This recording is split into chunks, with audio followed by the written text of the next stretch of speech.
আপনি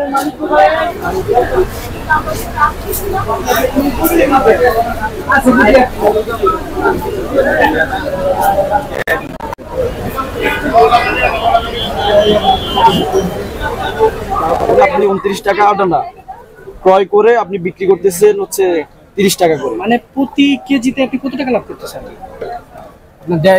আটানা লাভ করতেছি, ওয়েট আছে হাফ কেজি। তো এতে কি আপনার দোকান ভাড়া সবকিছু পোষাইতেছে?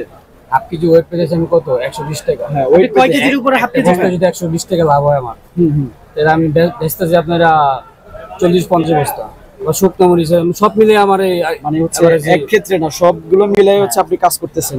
সেটা ভাউচার চাইলে ওনার কাছে প্রথমে জিজ্ঞেস করলাম তুমি পাল্লা কত করে বিক্রি করতেছেন। তো পাল্লা বিক্রি করতেছে উনি হচ্ছে আপনার 500 টাকা করে। জিজ্ঞেস করলাম আপনার কেনা কত, তিনি বললেন 500 টাকাই। অনেক আমরা সবগুলোতে হচ্ছে আপনার দোকানদারকে প্রথমে জিজ্ঞেস করি উনি কত টাকা বিক্রি করতেছে। জিজ্ঞেস করার পরে আমরা আসলে ওনাদের কাছ থেকে ভাউচার বা মেমো যাই বলেন তা জানতে চাই বা দেখার ট্রাই করি। তো সেক্ষেত্রে ওনাদের মধ্যে বা ওনাদের কথা আর ভাউচারের সাথে মিল আছে কিনা সেটা দেখি। তো আমি ওনাকে প্রথমে এসে জিজ্ঞেস করলাম যে আপনি পেঁয়াজ কত টাকা করে বিক্রি করতেছেন বা আপনার এটা কি পেঁয়াজ। উনি বলছে যে এটা হচ্ছে ইন্ডিয়ান পেঁয়াজ আর ওটা হচ্ছে দেশি পেঁয়াজ। তো ইন্ডিয়ান পেঁয়াজের পাল্লা অর্থাৎ 5 কেজি উনি বিক্রি করতেছে 500 টাকা করে। তখন আমি যখন ওনার কাছ থেকে ভাউচার বা মেমো চাইলাম তখন উনি আমাকে মেমো দিল, সেখানে আমি দেখলাম হচ্ছে প্রতি কেজি উনি 100 টাকা করেই কিনছে। অর্থাৎ প্রতি কেজি 100 টাকা হলে 5 কেজি দাম 500 টাকায়, অর্থাৎ উনি যেই দামে কিনছে ওই দামে বিক্রি করতেছে। তো ওনার কাছে এই রহস্য বা কারণটা জানতে চাইলে উনি বলে যে হচ্ছে উনি যে পেঁয়াজটা সেম দামে বিক্রি করতেছে কেনা, উনি যেটা কিনছে বা যেটা বিক্রি করতেছে সেম দাম, সেটা বিক্রি করার কারণ হচ্ছে ওটা ইন্ডিয়ান পেঁয়াজ যেটার হচ্ছে বাজারে এখন একটু আপনার চলতেছে কম, কারণ বাইরে থেকেও একটু কম দামে আসতেছে, তার জন্য উনি আর ওই কারণে এরকম বিক্রি করতেছে। ক্রেতা কম, যেটা দেশি পেঁয়াজের দিকে সবাই ঝুঁকতেছে।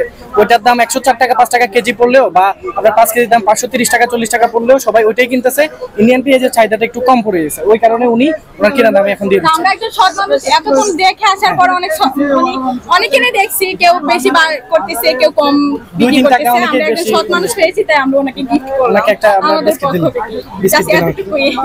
মানে সংকট না পড়ে বা কোনো হাহাকার না পড়ে, তাহলে মাছ যত আমরা নিব তত বাজার কম। এখন যে যমুনা নিউজ দেখলাম যে এই কথা দেখা যাচ্ছে যারা 70 রেট দেওয়া তখন তারা যারা ইম্পোর্টার এরা বলতে যায় লস হবে এই সমস্ত রেট দিলে, তাহলে বাজার রেটে এরা মাল আনবে, বাজার রেটে আবার বেচবে।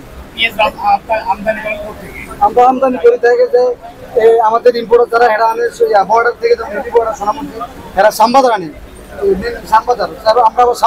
মনে করেন আমরা যথেষ্ট ট্রাই করতেছি, বাট এখন ওনাদের কাছে আমরা টোকেন দেখতেছি আর এগুলো হচ্ছে কিনা কম হচ্ছে কিনা সেইগুলো আমরা প্রায় চেষ্টা করতেছি। কিন্তু আমরা যথেষ্ট ট্রাই করতেছি যে আমরা এগুলো যাতে শেষ করতে পারি বা এগুলো কোনো ধরনের সিন্ডিকেটের বেশি না হয়, বাট এগুলো প্রায় অনেকটাই কমে আসছে।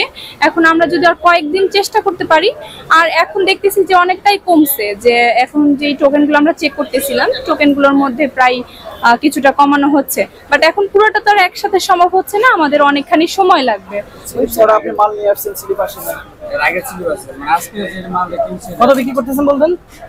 30 টাকা 130 না শুধু 30? বলেন আপনি কোনটা কিভাবে ক্রয় করছেন কি চাই না।